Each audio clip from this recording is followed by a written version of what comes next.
Richard, it's Paul Womack. Are you actually recording? Yes, just now. Just come through. Thank you. Yeah, we are. Yeah. Just always waits till we get into the nitty gritty.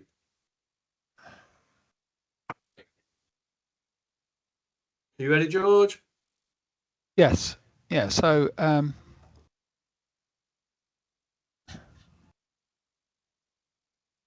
okay.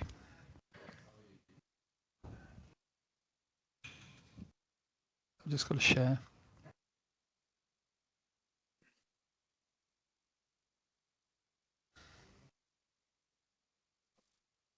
Can you see my screen okay? Yeah. Good. Okay. So basically we've got BIM for housing, which is quite a big community that we started. We took over back 5 years ago. And last year we decided to extend beyond housing because a lot of what we were doing was very relevant to all types of buildings. But we decided to do a focus session on asset management. And as part of that process, we were trying to make sure that we were finding what information was going to be useful for different parts of the process.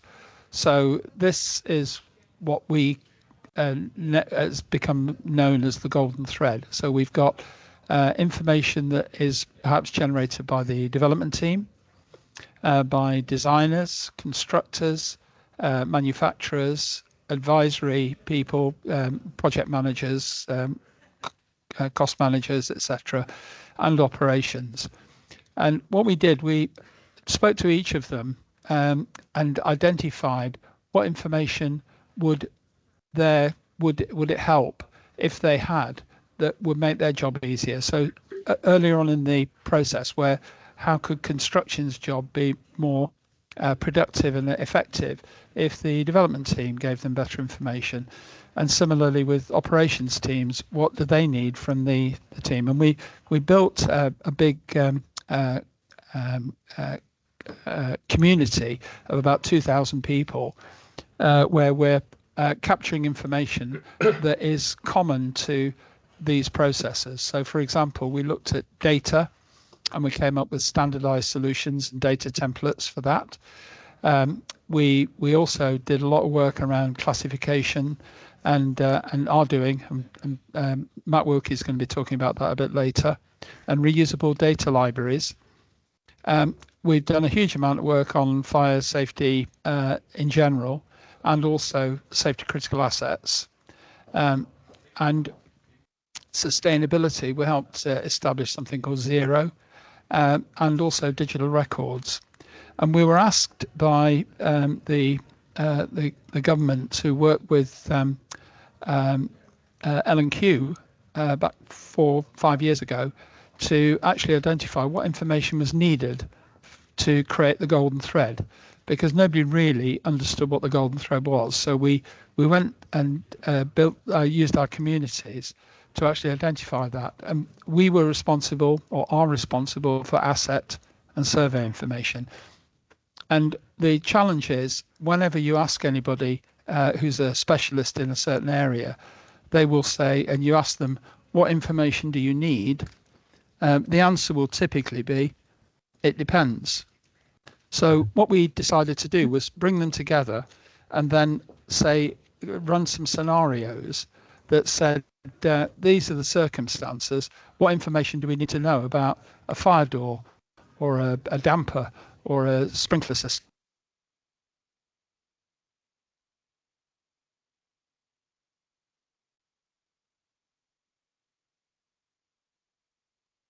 I've lost you.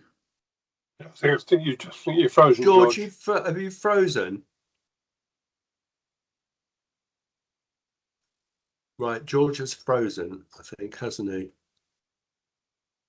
It's obviously cold in that office then. Yeah, that hot desk is not. Well, he said it was a hot desk, surely not. Right, just give him a minute. Should I call him and let him know, or message him? Oh, that's a good idea, yeah. Because he's probably sitting there talking to himself, which is not that unusual.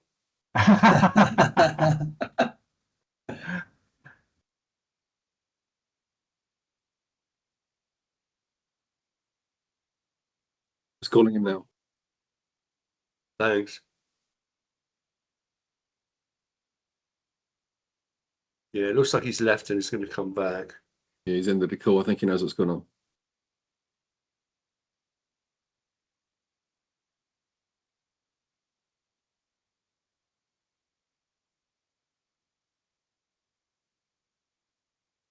Well, this gives a really good impression to all the newbies, doesn't it?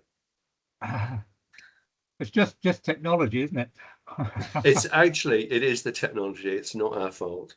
Tell you what, I'll fill the space because that's I've never happened. That's never happened before. But I noticed Phil's asked a quick question about the AI note takers. Just to kind of respond to that, I was going to put a chat in.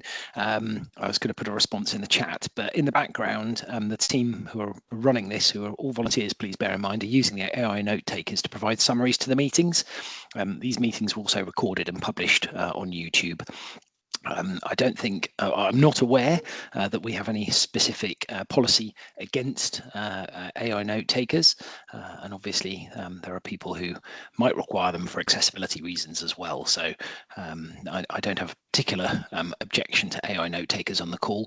But obviously it's helpful if real people, in real life people are here to input to the discussions that we're having as well. So that's just my personal response, not an official one.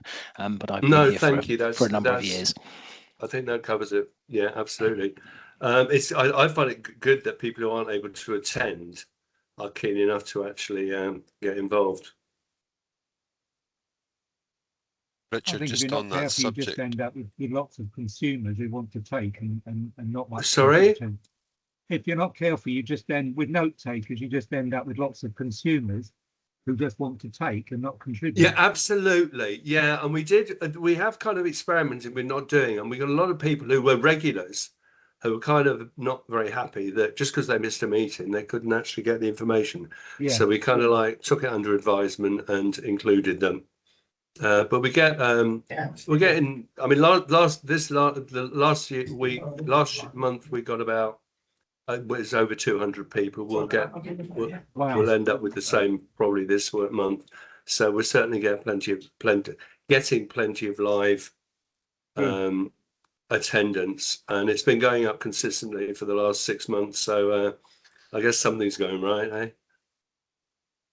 Be wary of the note takers, though. I was at a BISA conference on Thursday, and a legal representative from one of the larger international consultancies was suggesting that the old term Chatham House rules, when you were basically disclosing the old term Chatham House rules, when you're disclosing that in AIs in the background, if you've said we say at the beginning, you are culpable for it. We say at the beginning, and it pops up on your screen that we record this meeting.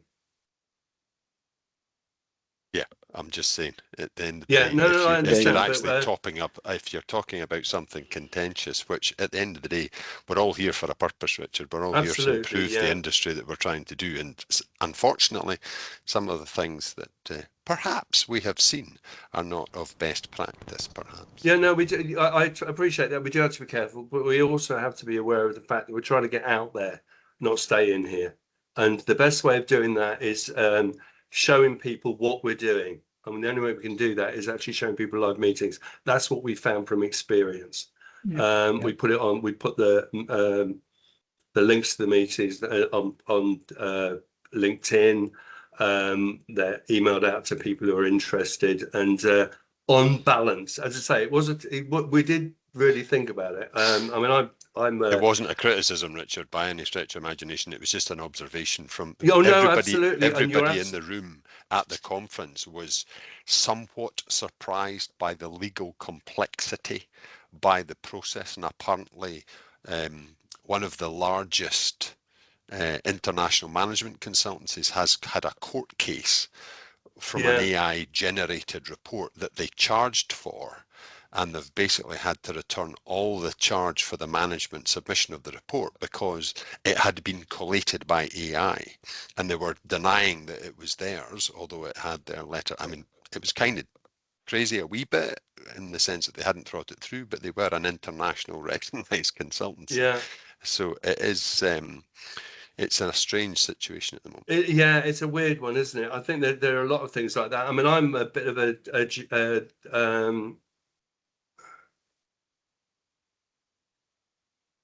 I was going to say an expert on something. I can't remember. I can't. The name of it's gone. I was going to say ChatGPT, but I'm talking about the regulations about personal data. GDPR. GDPR. That's it. That's it. Right. Hold on a minute. I've got George calling. Just as an anecdote, I was in a meeting Hello? recently. And No. Go on, Justin. someone A left their message to microphone say that you on weren't in a online. meeting We've been room, waiting. We've been chatting and about they didn't AI, realise it don't was worry. on, and they said Right, something I'm about gonna- another subcontractor that they didn't realise was being heard. So obviously be aware if your microphone's on, you don't realise it's on. Because yeah, AI note takers sometimes work on the other side, and so it can come out in the meeting minutes what was said by a person, because obviously your account connects Right, to what you okay. say on the Well, microphone. right. So what we're going to do, obviously, George is having problems at the hot desk. It's telling him that he's online, but he's not. So we're going to move on with the agenda. We have held the old timers amongst us will know, and the new timers are going to find out. It would have been part of George's presentation, actually. About 4 years ago, we held God knows how many roundtable events. Alex, you were at some of them, certainly.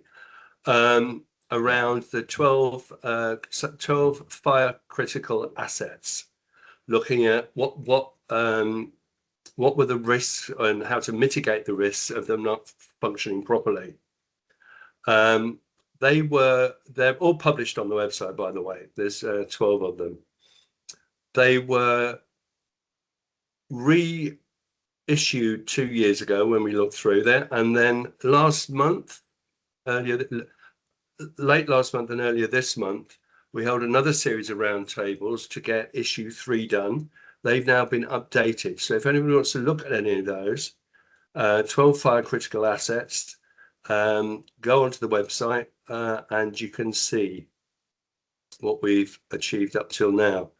Now, we hold sporadically a poll, which we're going to actually move straight into now. Just can you put the poll, put a link to the poll into the chat, and if you'd all like to click on that, there are 8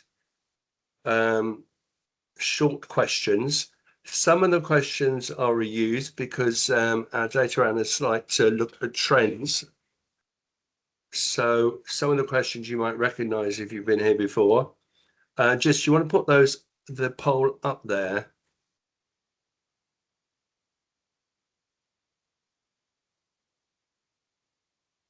Is this the poll that's just come up on the screen? There you go. To the website. Right. If you click on the link in the chat, you can actually participate. Yeah, which would obviously we'd like you to do. If you click on the link in the chat. Okay, right. First question. How well does your CEO, FO understand their duties under the BSA? 100%, 75, 50, 20, 0. Can I just offer up for newbies, BSA is the Building Safety Act. Yes, thank you.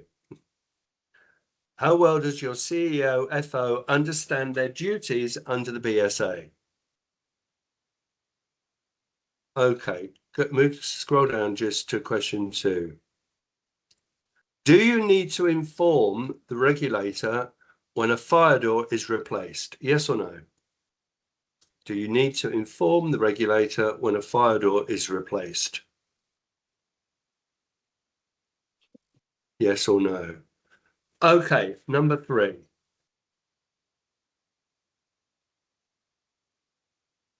Do you believe that on question 2, that's slightly ambiguous. On question 2, it's slightly ambiguous. Because just like for like replacement of the leaf, you don't have to notify the BSR, but if you're replacing the whole door set, then you do. Okay. So like for like replacement, not an issue, but if you're replacing the entire door set frame architecture, you've got to notify. Right. And if it's an HSB, it says fire door, HRB. not fire door set, doesn't it? Yeah, and it's also if it's an HRB or not. There's a few people nodding. Okay, right, we'll leave that one then. Yeah. Move to question 3. We're doing really well today, aren't we? Number 3. I believe, right, do you believe that an independent third party should check that adequate safety critical information is provided and is being maintained? Yes or no? Do you believe that an independent third party should check that adequate safety critical information is provided and is being maintained? Alex, I guess the question is what you're trying to achieve with that, because if you're talking golden thread, then theoretically most of it's done by third parties anyway. Right, they so don't the tend answer's to have yes, the then, in-house isn't it? expertise. Yeah. Yeah. Alex, could you be ready to do your slot when I finish this? Yep, I'm on standby. Thank you, mate. Okay, number 4. Are you asked to report on embodied carbon? Are you asked to report on embodied carbon?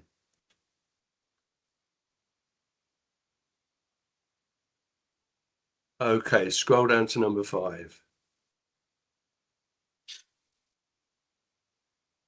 On your most recent project, did you receive a BIM model that reflects the detail of what was actually built? Yes or no? On your most recent project, did you receive a BIM model that reflects the detail of what was actually built? Yes or no?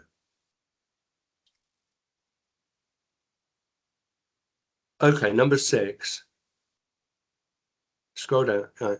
Should the fire and emergency information include a floor plan with the locations of safety critical assets? Yes or no? Should the fire and emergency information include a floor plan with the locations of all the safety critical assets?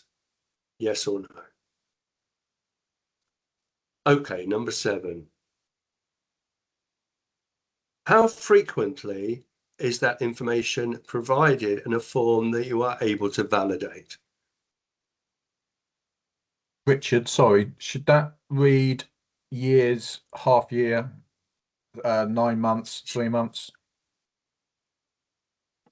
No, that is how frequently is it provided? How often do you get it?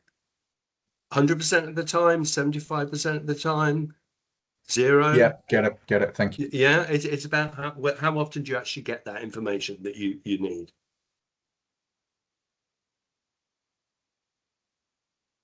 Okay, number 8. Do all the buildings in your portfolio have a current and up-to-date fire strategy? Yes or no? Do all the buildings in your portfolio have a current and up-to-date fire strategy?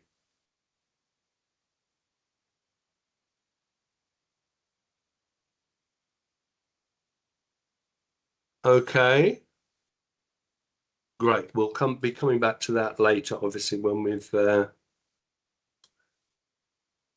got those results up. Right, Alex, do you want to do your slot now? Yes. Right. Alex is going to enlighten us on AWAB's law. Thank you. Okay, slight change of gear from what we've just been talking about, fire safety, but very pertinent to what's happening this week in our sector, or I should say our sector, but potentially obviously not your sector. But just by way of an introduction, I'm Alex. I've been involved in BIM for housing and BIM in asset management for many years, 5, 6, 7 years, something like that. I'm a specialist in asset management. We're a software provider. That's by the by.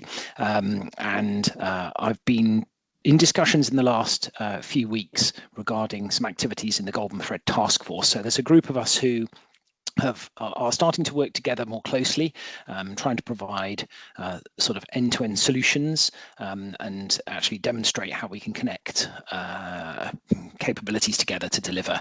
And so I've been asked to talk a little bit about AWAB's law. So this is going to be a general introduction because, forgive me, I haven't run through the 166 introductions that people have potentially been putting into the chat.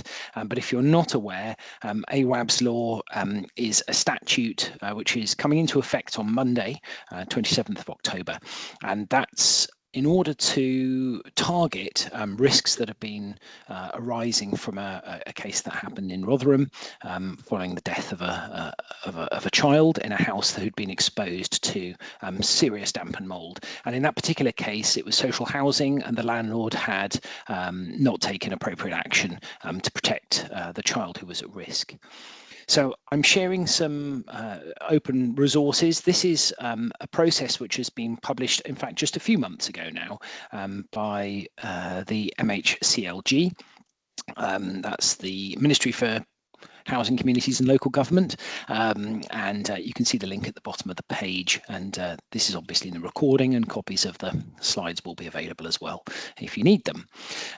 So this basically outlines a suggested approach for what the process is going to be in terms of handling damp complaints. So the issue around damp management is that often people know that their properties are suffering damp and mould. They report them to the landlord, but the landlord doesn't take action, doesn't take the complaint seriously enough, and that needs to be addressed. And that's exactly what this new regulation and law is all about. So just very quickly stepping through the process here and throwing out some ideas in terms of practical applications. That's the objective of the next sort of 5 minutes discussion, really.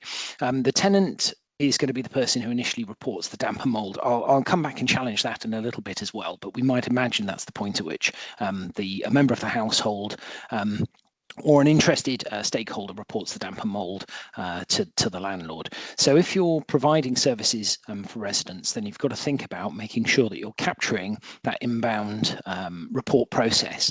And because of the consequences of the law and the strict service levels that are associated with this, you need to be able to particularly flag a damp and mould case extremely quickly. Part of the tenant report may include a photograph, and as I'll come to explain, that might be very desirable. So you've got to capture that photograph, and then that kicks off an investigation process. So the members of staff have got to capture the hazard in the background, make sure that that's investigated appropriately, so we understand what the level of risk is. There's a government prescribed standard for understanding levels of risks in housing called the Housing Health and Safety Rating System, HHSRS, and it's recommended that that is used to assess the level of severity associated with that the case that's been resolved, but that can be assessed in a number of different ways. As long as that you're able to demonstrate a process for determining the severity, then that's appropriate. And depending on the level of risk that's been determined, I'll show you more on that in a second, there's appropriate responses. So there might be emergency responses that are required if it's a very serious level of damp that's been found and the household is very much at risk. Then we're going to be able to decamp the resident from their home and offer them alternative emergency accommodation. And certainly we need to get fixes in place and underway. And then as part of this process, the tenant also is provided with a written summary of the investigations, the findings and the fixes that are being returned as well. So there's a response process to this as well. If the tenant doesn't feel that the response has been appropriate, if the risk hasn't been taken seriously enough, if the response hasn't been adequate enough, then there's also scopes to handle a complaints process, which will provide escalation through all of this as well.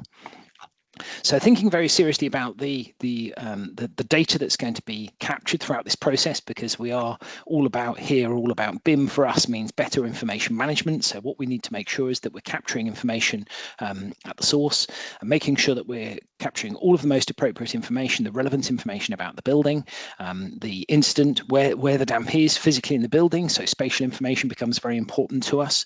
We need to understand any other measures that we know about that building or property. For example, have you deployed humidity and temperature sensors into the property? And we'll talk about the role of IoT in all of this as well in a moment. It's also important to have all of the latest tenant information, so contact information, because we've got to acknowledge and link the resident who's reporting the problem to the property that they're actually reporting the problem with. And then also we need to be able to get that written report back to them as well, which might be something we deliver electronically via email, for example, or in fact through a postal process as well. We've got to make sure that we're looking through the investigation properly, that we're recording all of the investigation steps that have taken place. Be mindful of the fact that this potentially might end up in a legal situation, so you need to be very careful and accurate with the capture of data and the way that information is being recorded in the system, AI note takers aside. And then obviously the appropriate remediation, so making sure that you've got work orders that are being raised to appropriate contractors, and there's a whole load of considerations behind that as well. So are the contractors accredited? They understand the problem that they're dealing with? Can they demonstrate that they're completing work to the required standard? That might require before and after photographs, before and after certificates, installation certificates for remediation, whatever that might take as well. So this is the government outlined process, but as you can understand, perhaps from the way that I'm talking about this, there's a number of different ways that this can be implemented within different organisations. Now, interestingly, that guidance link at the bottom of the page, from an information data perspective, if you're more sort of from my angle on the database sort of technology side of things, there's also a recommended data model that sits behind that for the sort of information that's to be held as well. So that's worth investigating that link. I've used this slide to just summarize the service levels that are associated with this. So the initial determination will potentially be something that happens as a desktop exercise, but more often than not will actually involve an assessor visiting the building immediately.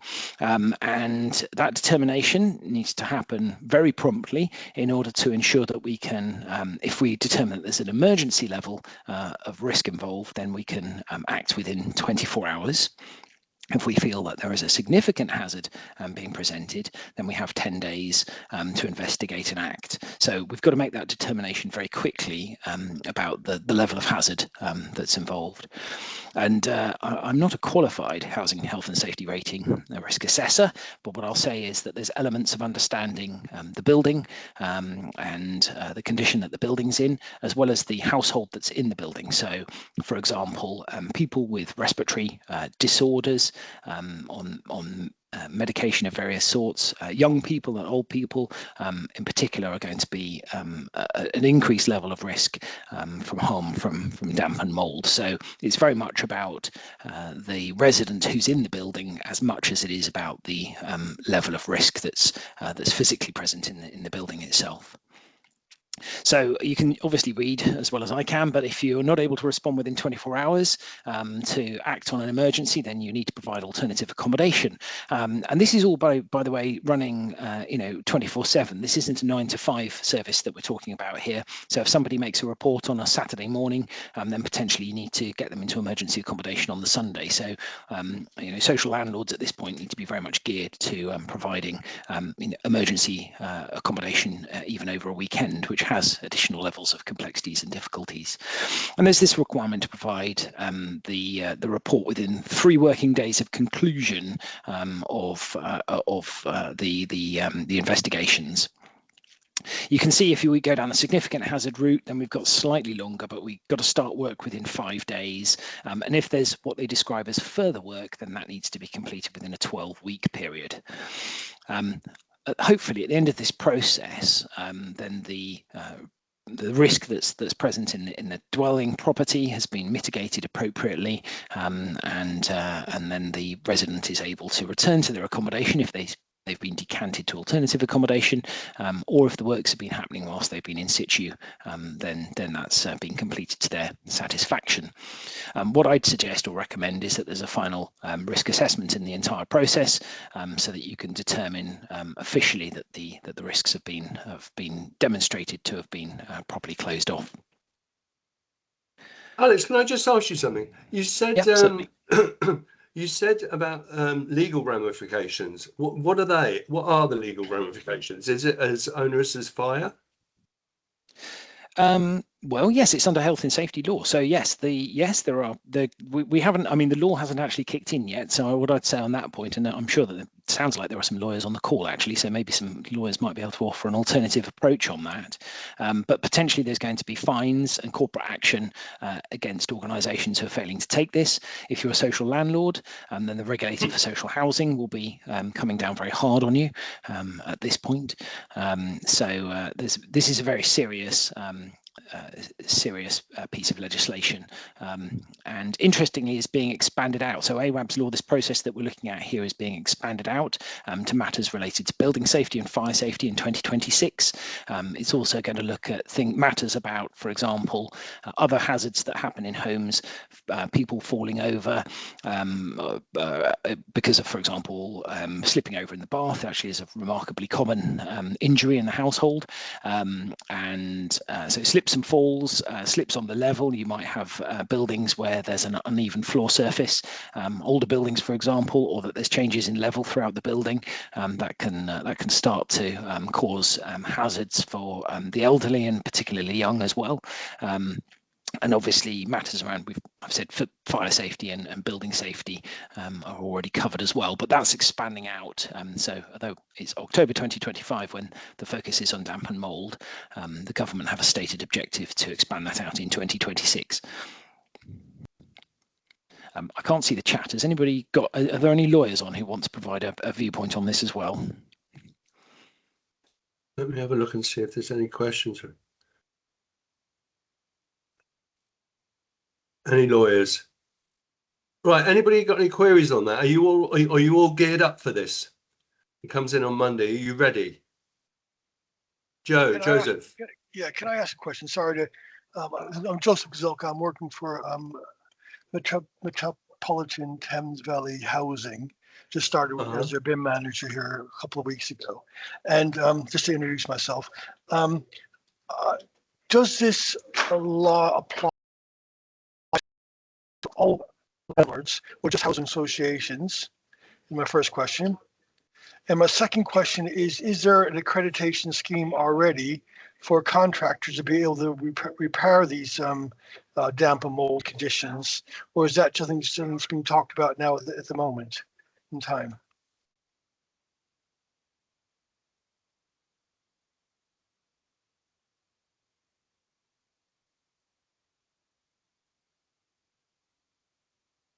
Alex?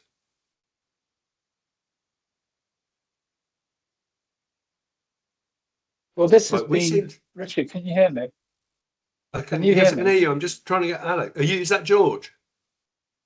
It is, yeah. Right, I think the issue is this end. I think it's this. I think it's Teams because Alex is also frozen now. Yeah. I think the issue is with the. I think Microsoft may be having the same sort of problems as AWS. I think it seems like a Microsoft problem. Yeah. Right. So Alex is gone, but George is here. Okay. Well, we'll come back. We'll come back to Alex once he can reconnect. It's taken George about half an hour to reconnect, so it could be a wait. You've all got all day, haven't you?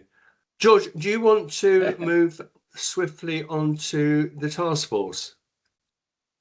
Yeah, I'll try, but it depends really on whether it works or not.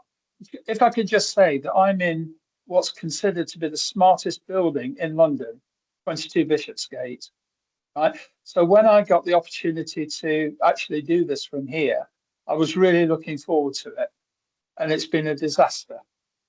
Yeah. I can tell you, 22 Bishopsgate is not the smartest building in London. Let me tell you that for a fact, yeah. Okay. Let me just see if I can. I mean, when Alex was doing his presentation, I got Teams on, but I couldn't see anything, but I could see it on my phone. Bizarre. Right, okay. Okay. I'm going to try. Can you see my screen? Yeah. Okay. Wow. Not such a disaster yet. Okay, we'll so see this time.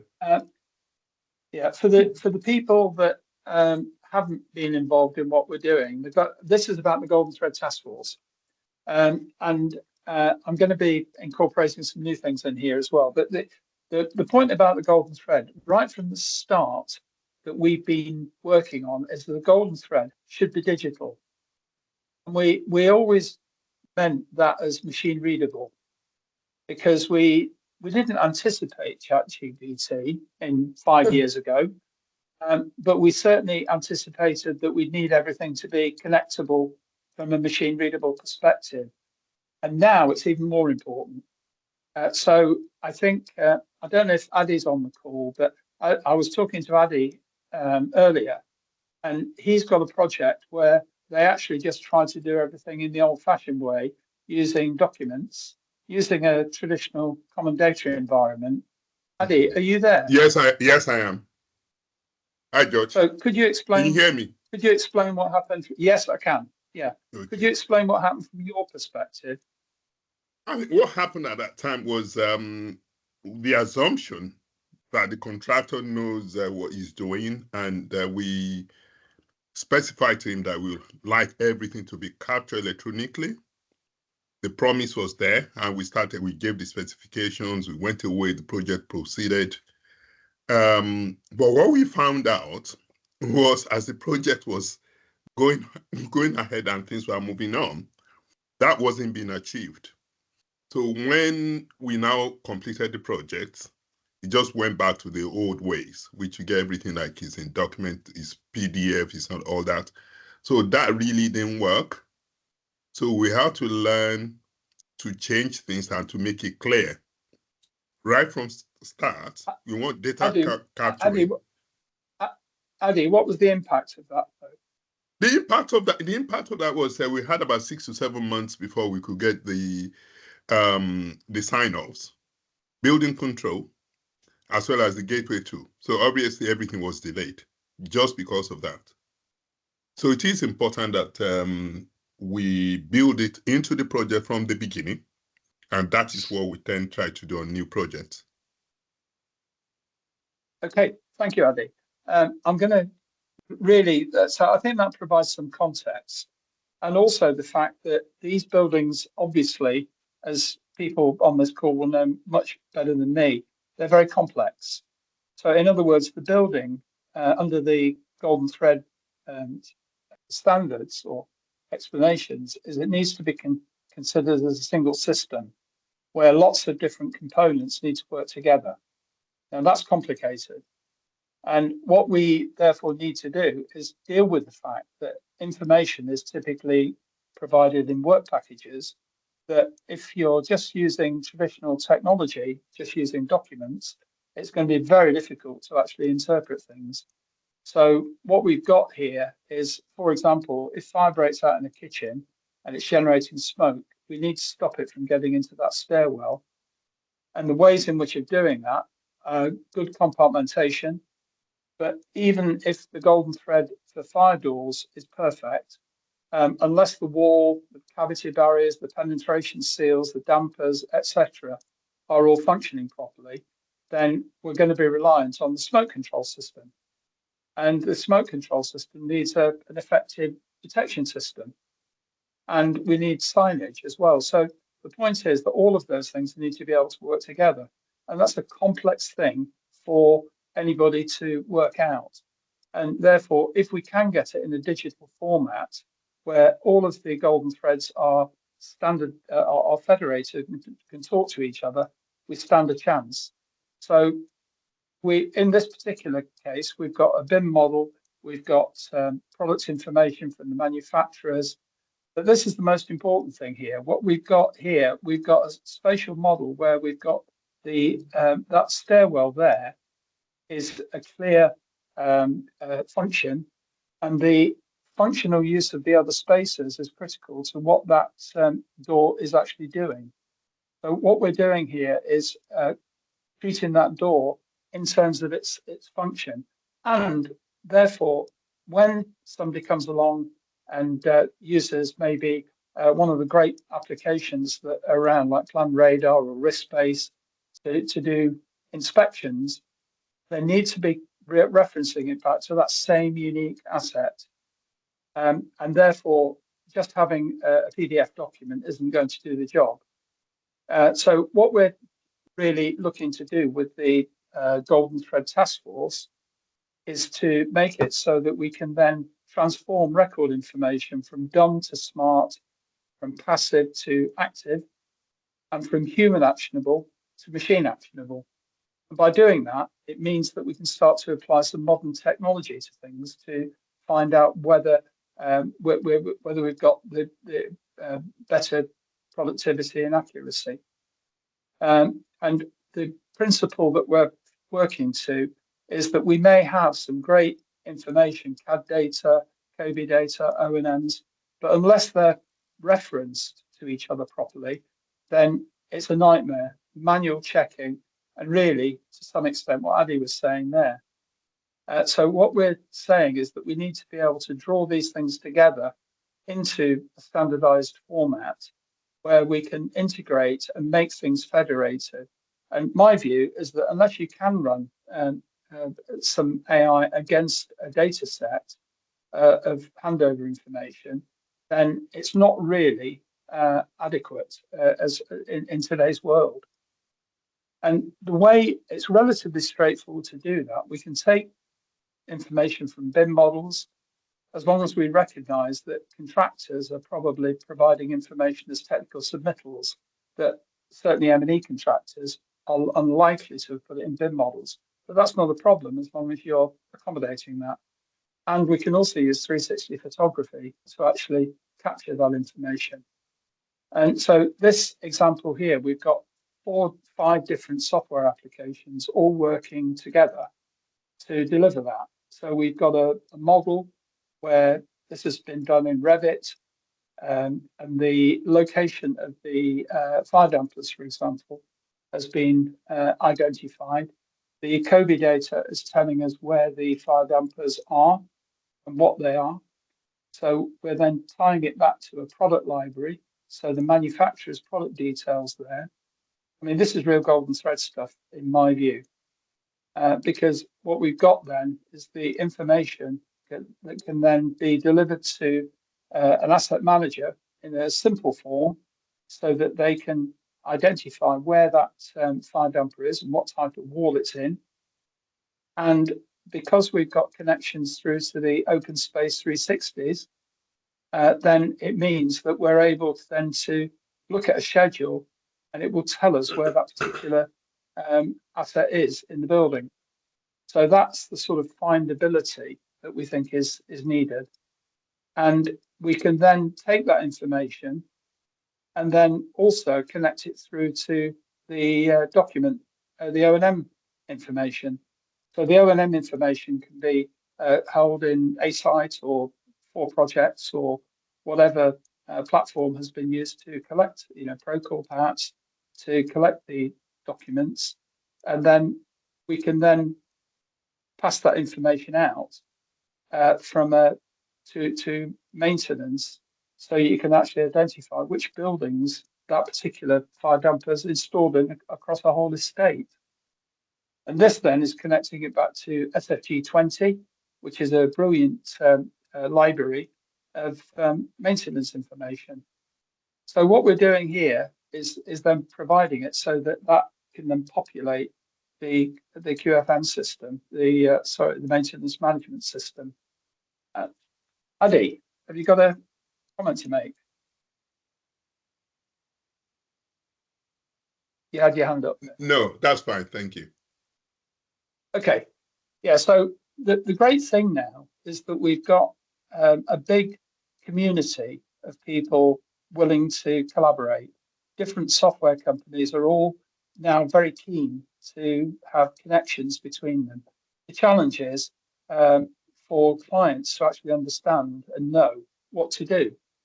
So therefore, what we're doing is putting together the Golden Thread Task Force, which is their people that are experts with knowing what they want from systems, who are also able to work with software providers, and therefore they can come together and satisfy the needs of clients. So clients can come to a group of basically a cooperative of experts to then be able to then pull together, maybe from a range of different tools, what they actually need, all tied around some standardized classification systems. So there's some really new exciting stuff that's coming out over the next few months, where Uniclass, NRM, FFG20 are all being coordinated under a cooperative agreement. And what we're interested in is anybody that wants to join that process. It's so if you're interested in the golden thread, in learning more and being part of what we're doing there, then put golden thread down in the chat. Finally, what we're doing is then applying that knowledge. George, I've got to, there's a couple. George, there are a couple of people with questions. Sorry, Do you want to carry take on. those now or after? I think no, now's fine. Right, Samuel Adams. Morning, guys. Hi, George. All it was, quick one. That software you showed up on the screen with a red colouring, it said PIM on it. Do you know the name of it? Yeah, that's actually Active Plan. So that's Active Plan. That's Active Plan. So yeah, but I was trying to be subtle there, Samuel. But anyway, yeah, that's Active Plan that's doing that. Okay, thank you. I'll be interested in doing being part of the task force, definitely. Thanks.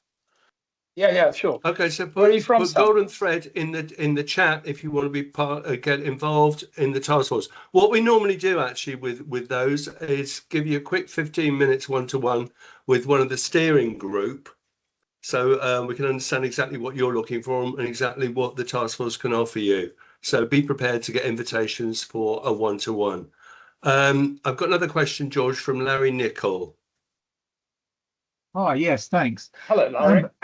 It wasn't so much a question, really. It's more a plea that when it comes to O&Ms, the real problem that I've found is O&Ms in PDF format are not particularly helpful, either in their original format, because there may be 6 or 8 hard copy manuals all in one humongous file, so contractors don't break it down into anything that's really usable or useful. But also, O&Ms in PDFs are not very helpful when you update a building. So having been responsible for legacy buildings which have been around for a long time, you end up with O&Ms for every alteration and updating, and you're then faced with reading through multiple PDFs to try and actually find the thread of what's happened and what's going on. So some sort of textual database whereby all the sections are in a database that are searchable and also can be updated with revisions would certainly help to read the building in terms of its history and its changes, because you don't want to lose anything, but by the same token we want to understand that the sort of the life of the building, what's actually been happening and when, so that the maintenance people can actually look at it and understand what they're seeing, or more importantly what they're not seeing. That's great, Larry. Thank you for that. We do have quite an active group. We've got a work stream looking at digital handover, which incorporates also what you've just talked about there, which is existing buildings and taking existing information and turning it into intelligent stuff.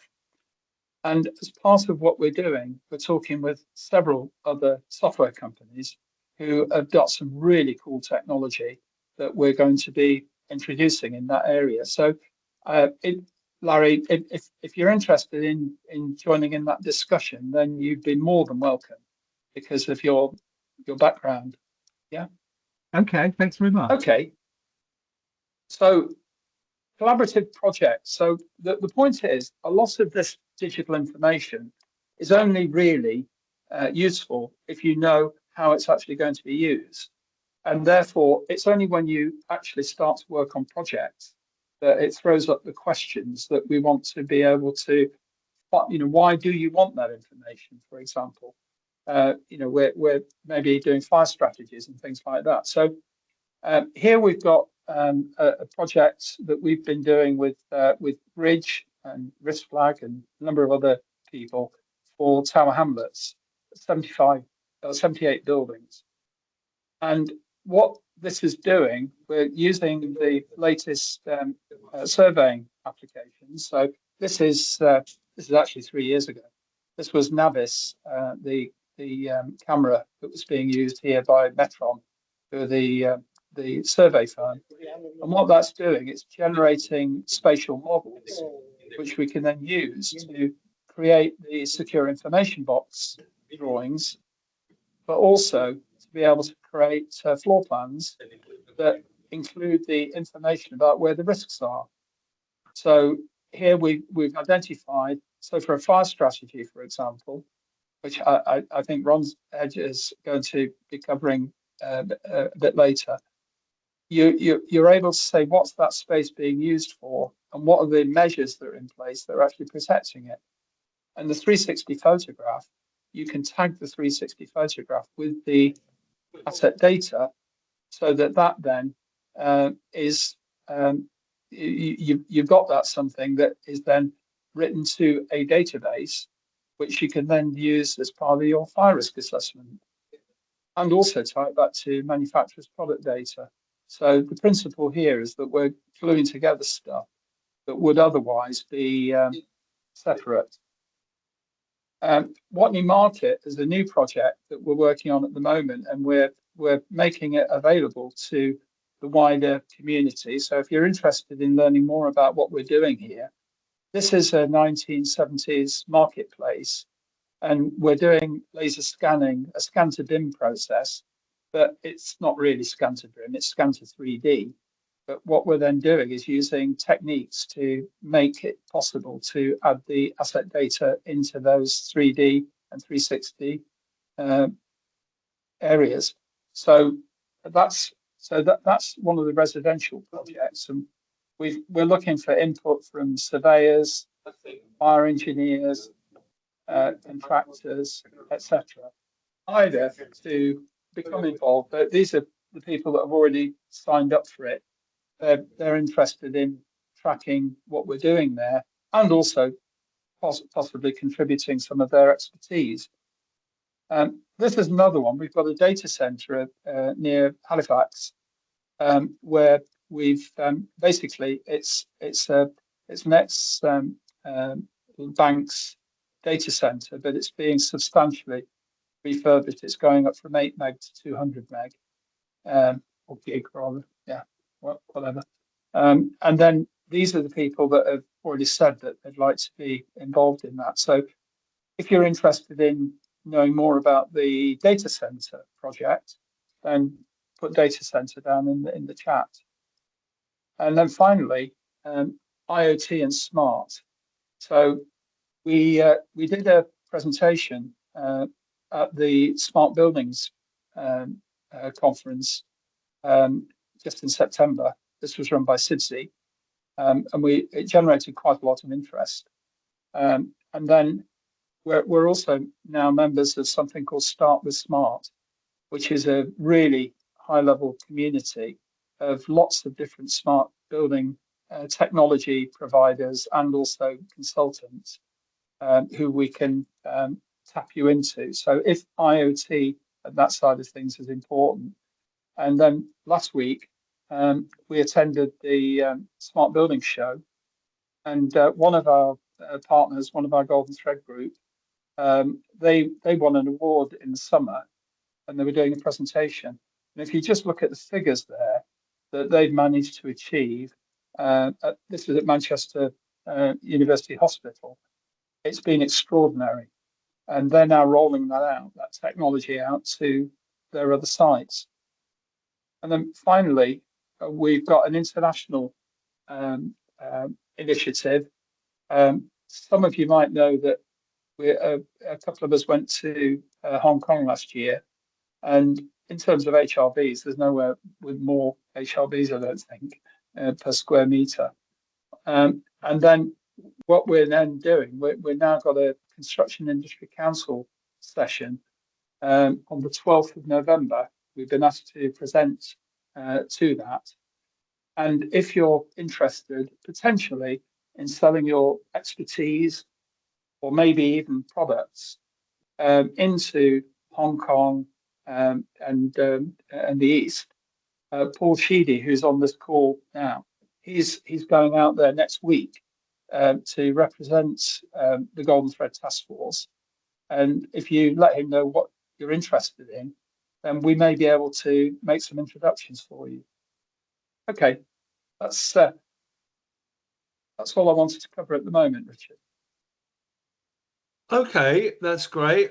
So as George said, put it in Golden Thread in the chat if you want to get involved in the Golden Thread Task Force or just find out a bit more about it. Anybody, any questions for George on the task force or those other work streams that he's mentioned?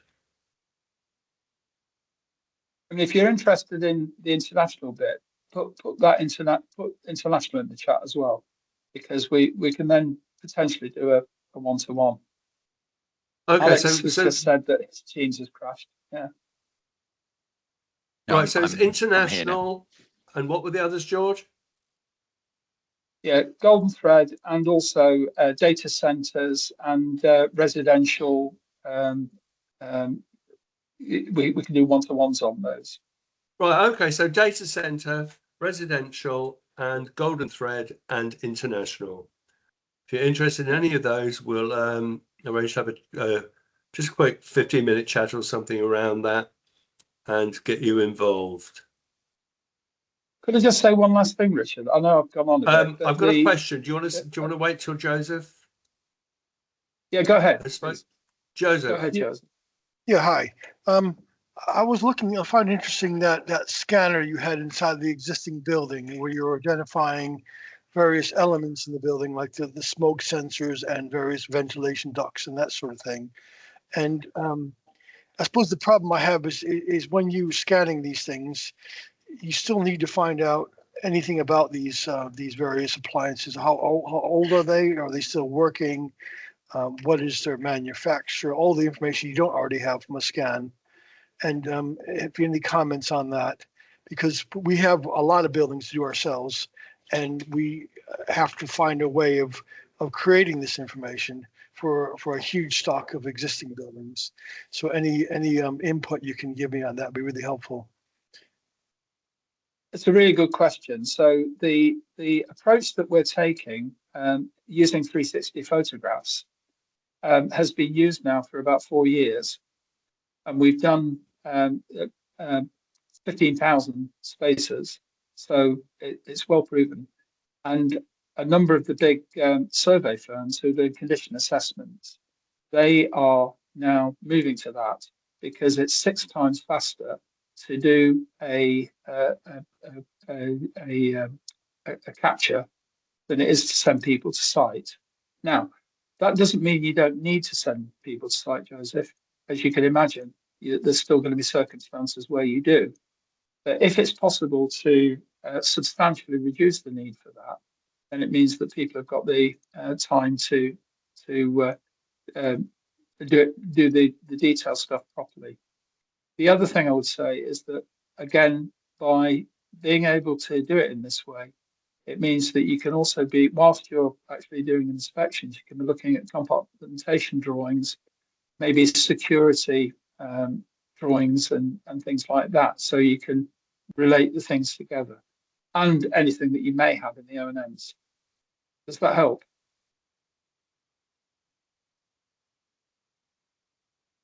Yeah, thank you. Theodorus, you put in the chat, how do you join the task force? Put Golden Thread in the chat and we'll be in touch with you on that. Anybody got any questions for George? Any questions on anything? Right, shall I go back to Alex then and go back to questions on AWABs? Yeah, Alex, you there? Yeah, I'm here. Can you hear me, Richard?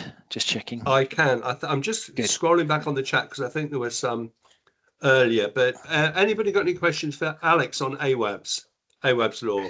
Well, I just want, if there are questions, that's fine. I'll take questions. I just wanted to briefly finish my slide deck about more of a strategic view. So 2 more slides. Sorry, I interrupted you, didn't I? Sorry. No, I interrupted myself. I have no idea what happened. All I can say is that I'm in the office, and it doesn't always happen when I work from home. So one of the challenges, or one of the things I just want people to think about, is obviously what we're trying to do is overlay changes in regulation here to buildings which are currently occupied.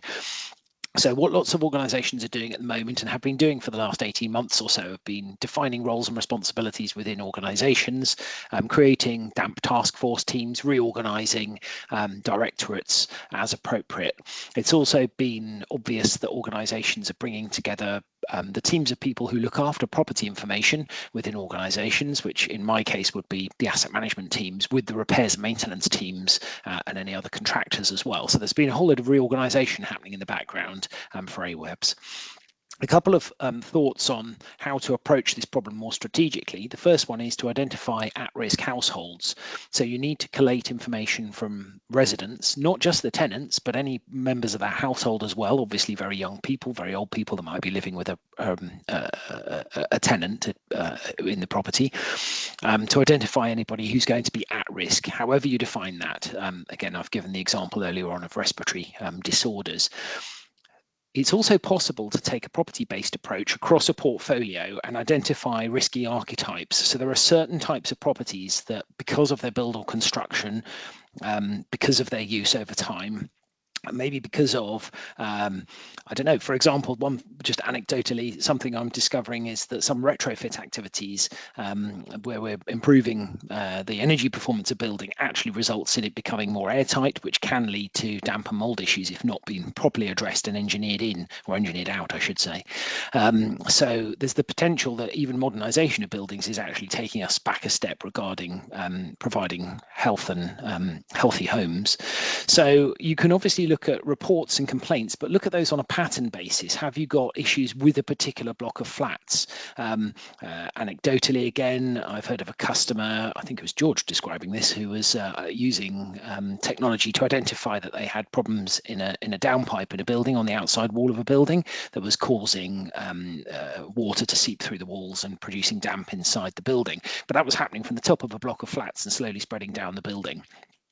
You can obviously go in and take surveys.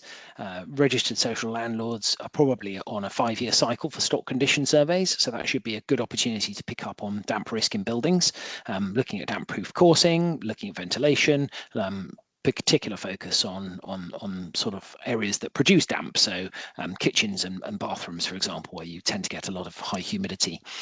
And then another approach might be looking at energy performance certificates, so looking at properties that have low EPCs tend to imply that they may not be able to deal with holding a lot of heat and maintaining a dry environment. Not that those two are necessarily related, obviously, but again, it's a nice indicator.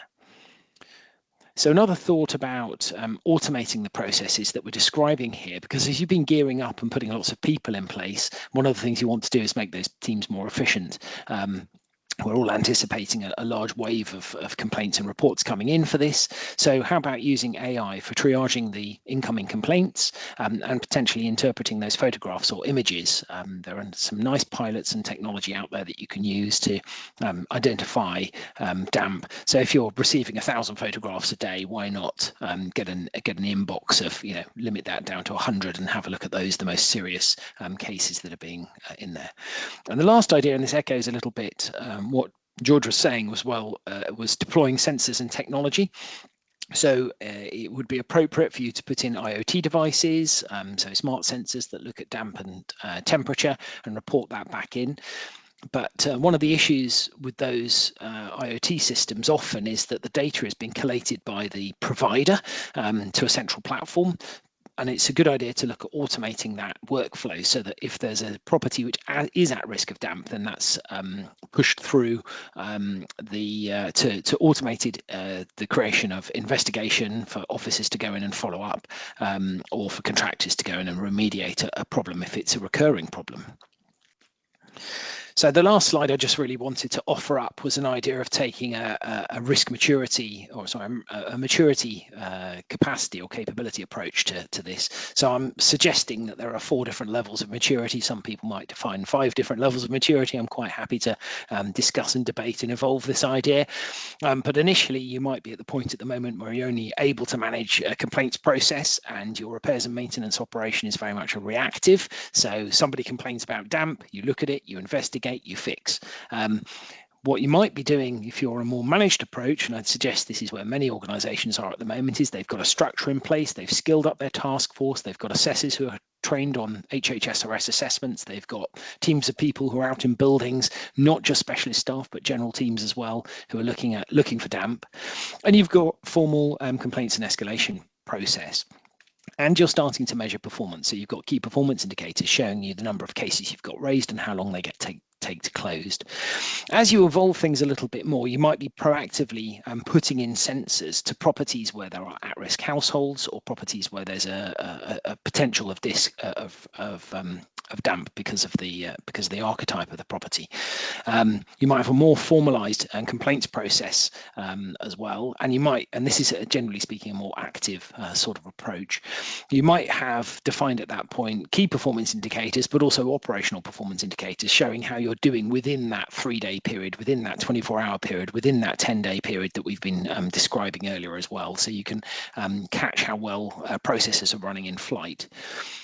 And then the last idea, optimized, really is making sure that damp and mold is managed, and all of these other housing risks actually are managed across the whole mission, that you've got strategic goals, that you've got good alignment with what the business plan is doing and how you're providing services to customers, that you're looking very much at your at an enhanced complaints management process, and you're not just measuring key performance indicators, but you're also looking to improve that service overall by looking at how you can fine tune it. So once you've optimized it, going beyond that, how can we do better? What else can we do to our properties? When we're commissioning new buildings, can we make sure that they're meeting our strategic objectives there? So that's just a bit more of a strategic approach to AWAB's law. So that's all I really wanted to say. So sorry I got cut off in my prime. No. It's as I say, George came on literally the second you were cut off. It was like a tag team. There we go. Perfect. So, and I can't even tell you how relieved I was when that happened. Anybody got Richard, any questions for Alex on that? Sorry, just a minute, Richard. We've got a date just to fold on for when we're going to run a workshop. So maybe we let people know that there's going to be a workshop. Absolutely. If Alex has confirmed the date, then we absolutely yeah, can. I'm good to go. Yes, I have. Fantastic. Right. So we're doing a workshop on AWAB's law, and that is, George? I think it's 13. Oh, I gave you the dates, Richard. Oh, well, I didn't know you didn't know the dates. I'll have to find it. Me too. Sorry, give me 1 second. I only confirmed it this morning. Sorry. Right, I'll find that. I think we're talking 10th of November. That's the 13th. It's the 13th. Okay, great. 13th of November. 13th at 11 a.m. I'm assuming. Yeah, that's correct. Yeah. Correct. 13th of November, 11 a.m. That will be the workshop for AWAB's law. Now, if anybody wants to come on that, just type AWAB's in the chat. Just type AWAB's in the chat. Also, if anybody wants a one-to-one on that, I'm sure that Alex and you know we could accommodate that as well. So if you want a one-to-one, contact me or contact. Well, in fact, just put one-to-one. What we'll do is we'll contact everybody who's signing up for AWABs and offer them a one-to-one. That's the best way. Okay, that's good. Yeah. So if you want to get involved in that workshop, put AWABs in the chat and we will be in touch with you shortly. And that is on the 13th of November at 11 a.m. Right. Anybody got any more questions for Alex, or are you going to wait for the workshop? He covered quite a lot of ground, didn't he, on that? Very interesting. Anybody got any questions? Okay. Right, so moving on, George, Matt and Ron for PFI, or are you going to do? No. Right, absolutely. Ron and Matt. So Matt, are you there? I'm on the phone today, so a bit limited. Yeah, I'm here. That's okay. So could you just explain what we're doing within the PFI group? We've got a meeting. We've got a date set up. If anybody's interested in the PFI side of things, and it's not specifically PFI. PFIs are very structured process. So digital records are important. So I'll hand over to Matt. Do you want to just give a background, Matt, as to the environment that you're having to work in? Yeah, to be fair, I'm dealing with a lot of handbacks at the moment and a lot of the anomalies relating to contracts. So the PFI PPP group is going to be talking about standardization of not only trying to get everything joined up so everybody has the same terminology that can be mapped between different things. So whether you've got your Uniclass, your Kobe, or whatever information, so that we can, whatever you've got, you can actually relate it to specific assets easily and specific tasks. So whether it's you're doing your PPMs, at least you know how that links into everything else. And that's a much bigger piece that's going on with George as well, because it's not just, as George says, the PFI, the PPP, but it goes back to everybody from as built to demolition. Everybody gets tied together through those sort of processes and standardization to simplify it for everybody else. Alongside that, I'm looking at how we can improve asset strategies, which with Active Plan and myself, we're looking a lot more on the 360 and how to the benefits of 360 data, how that interfaces with things like CAFM, asset management, life cycle modeling, and how we pull everything together as part of the golden thread. Because if we can pull all the data into the same space and with better information management, it will make everybody's life easier, wherever you are in the chain, depending on what you're doing. You make it easier for other people, and the information you receive is much better as well. And one of the things which I'm heavily involved in at the moment is handback analysis and preparations. So a lot of the contracts I work with are in the process of handbacks. Now, the good thing about this, it's not just PFI and PPP, but if you're a trust or a local authority or somebody that's taking on a contract from somebody else, the same information is very, very relevant, because a lot of the problems that we would face in a handback are in all the contracts. So it's a constant thread in the FM industry. Well, even from build, because if the build information is not correct, then everything going forward isn't correct. But this then ties into Regulation 38 about the handover of good quality data. But it also starts with knowing what data you're expecting before you sign it off and agree to it, which then follows on to another area, which is fire compliance, which ties in the things like the fire stopping, fire dampers, fire doors, what that looks like, how the legislation's interpreted, how it's utilised, because there is some confusion on when do you change the door. Do you need to change the door? Do you need to change the wall if you change the door? So it's a lot more complicated than a lot of people realise. Also the ownership, because you can have a tenanted building where the tenants report into a local authority or the NHS, and then the fire strategy can sit with the FM, and then the overall building and insurance sit with an SPV. So there's multiple tiers there, but I think the clarity around this is on who owns it, why they own it, why it's important that everybody does their bit, because you can't align your fire strategy, your compliance, unless you've got all stakeholders heavily involved on it. And that's just a quick overview, because each one of those is a lot of subsections within each. Yeah, can I just say that I've learned a huge amount from Matt over the last couple of years. And the key thing about this is that although he's talking about PFI, actually, all of the things that they have to do in PFI are the things that we should be doing now in all buildings, because they, from a contractual point of view, they get heavily penalised if they've not kept the right digital records. And to be honest, they still don't do it. In some cases, don't in that, that still happens. But the key thing there is actually looking at the procedures so that we've got those. But Matt, I think the key thing here from the next step is concerned, if people are interested in learning more about the digital processes and digital records and that you're capturing at the moment, that we're working on as a small group. That's it. Yeah. Albany as well. Come It- along to the meeting. It's to bring it all together, but also, yeah, so it's to bring it all together, but also in a format that's easy for anybody to understand. Because I mean, I fully understand somebody who works financially would not understand the same technical stuff I do. The same as I don't know everything about fire strategies and fire doors, so I look for specialists in those fields. But it's understanding what's missing and knowing how to approach other people and say, look, I haven't got this. What do I need to do? And I think that's the bit that we're trying to get everybody on the same page that can have those conversations.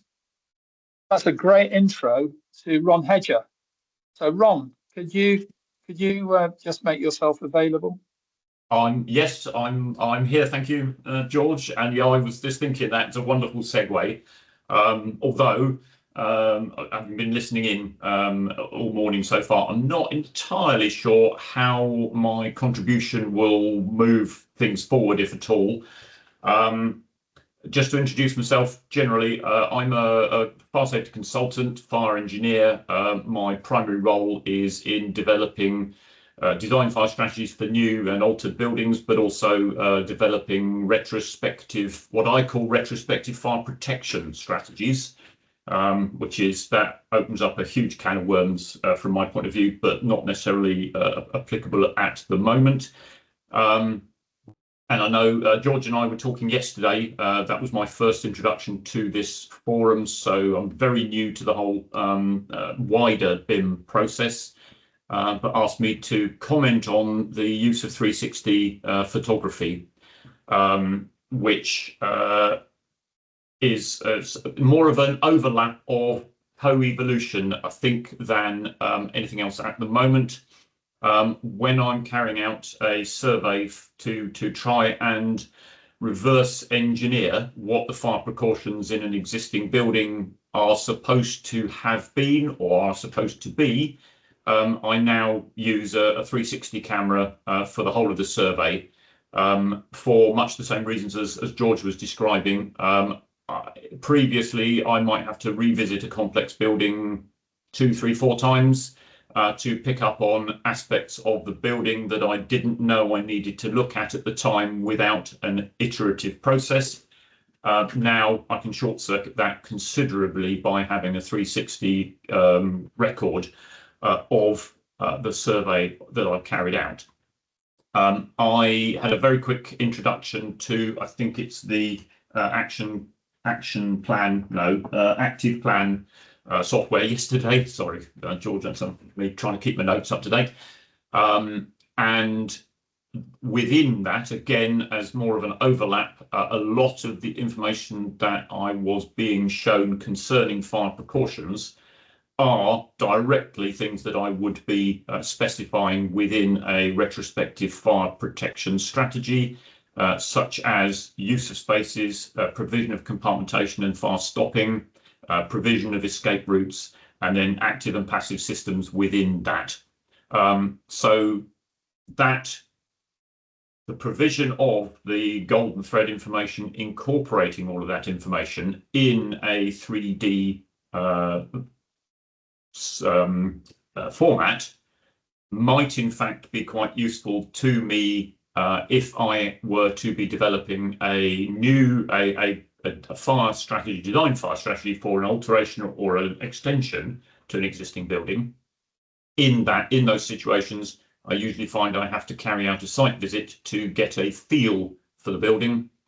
Whereas if I were able to see a 3D visualization of the building and the facilities already provided, that would probably remove that need as well. So that would probably be an advantage to me in that development process. Ron, yes. If I could just, we're a bit short on time, so I just wanted to just summarize what we're also doing on that on the 13th of November, which is the one that we're looking at with PFI. We're also going to be including a discussion around fire strategies, retrospective fire strategies, because what we want to try and do is make it so that we can automate or simplify some of those things and standardize them. Sorry, the PFI workshop is on the 10th of November. No, The PFI fire strategy is the 10th of November. I apologise, Richard. It's I apologise. AWABS, that's the 13th.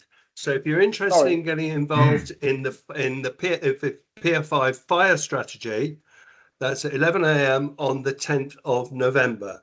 If you put your names in the chat, and as per the others, we'll be in touch and maybe have a quick chat with you beforehand. And can I just check, that is a virtual meeting again? Of course, yes. Oh, yeah. yeah. So just put PFI in the chat and we'll get in touch with you on that for its fire strategy, PFI fire strategy workshop. Be 90 minutes. And the interesting thing about that is that if we combine fire strategy, smoke strategy, which is basically how I was introduced to Ron because of our smoke control people, and also the other aspects of security, then that's where we're at. If I could just stick a couple of hopefully final observations in there.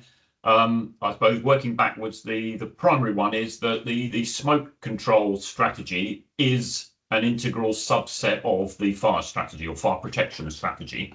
The fire protection strategy would incorporate that and all other passive and active fire precautions. That's moving one step back from there. The identifying how to automate or streamline the development of a retrospective fire strategy. There is a small issue involved there at the moment in that there is no definition or specification for what should be included in a retrospective fire strategy. And it comes under the general umbrella of if you ask two fire safety experts what you should have in a retrospective fire strategy, you'll get three opinions. I am currently working as part of the BSI committee on producing guidance on what should be included within a fire strategy document, which is to include retrospective fire strategy, but we're not anywhere close to being able to put anything out at this stage. My involvement being that I'm very interested in streamlining the process myself, as it forms a large proportion of the work that I do. And I have received challenges from clients who didn't think that the document I produced was what they thought of as a retrospective fire strategy, but were unable to guide me towards where they had got their opinions from. So hence I'm very interested in that sort of development.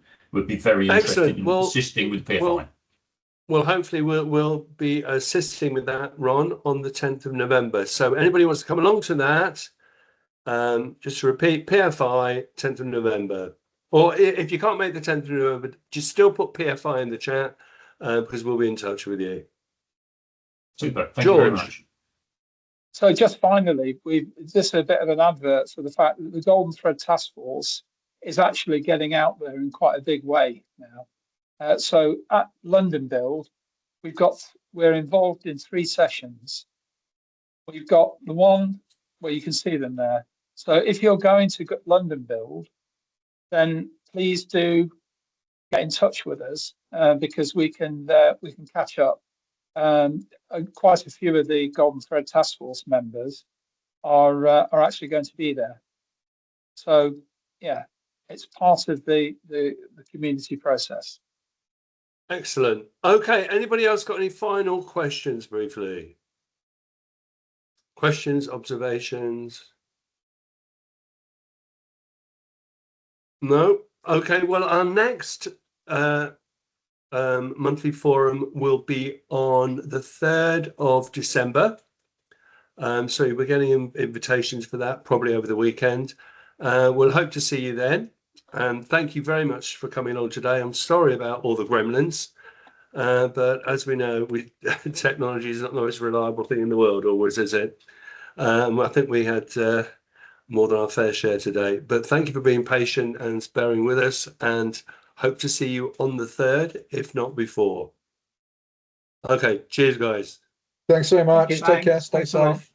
Thanks, everyone. Bye-bye. Thank Bye. you. Bye. Bye. See you at London Build.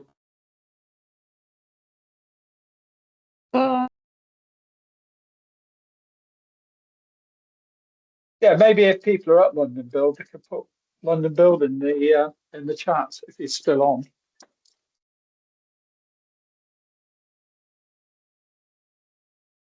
Hey, everybody.